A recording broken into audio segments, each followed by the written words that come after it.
Hello everyone. So in today's video we are going to demonstrate the Faraday and Henry's experiment about EMF generation, in which we are going to need one coil, in which we are using the coil, insulated coil actually, and one multimeter to measure the voltage, or we can say the EMF generated, and the connecting wires, and one magnet, bar magnet, and where the bar magnet, as you know, that have two poles, the dotted pole which is north pole, and the another remaining pole that is south pole. Okay, so first of all we are going to connect the coil with the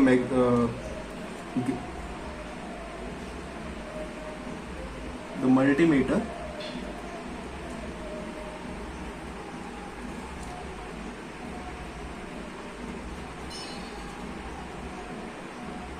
So first of all, when there is no, we can say, the motion of magnet into the coil, you can see that the voltage through the two ends of the coil is 0 voltage. And now, as the experiment of Faraday and Henry says that when there is a motion between the coil and the bar magnet, there will be a EMF generation between their two ends. So you will see that first of all I will move the north pole into the magnet, and you will see the change in the multimeter.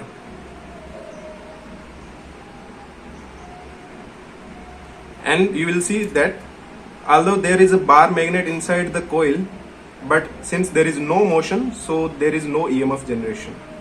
So for EMF generation, you can see that the motion between, or we can say the relative motion between the bar magnet and the coil should be there. Then only the EMF will be generated. And what is happening here, the flux is changing, the magnetic flux is changing because of the motion of the bar magnet into the coil. And as we all know that Faraday's law of EMF generation says that the EMF generated is nothing but EMF equals to minus d phi over dt. That means the flux should change with respect to time. And here we can that also demonstrate that how the EMF is generated with respect to the poles of the bar magnet which is entering into the coil. So when we enter north pole, so there will be a anti-clockwise current flowing. So here we are taking anti-clockwise current as a positive current. So that's why you can see that when the north pole is entering, the positive EMF is generated, and when the south pole is entering into the coil, the negative EMF is generated. So that's how the EMF generation works according to the Faraday's and Henry's. Thank you very much.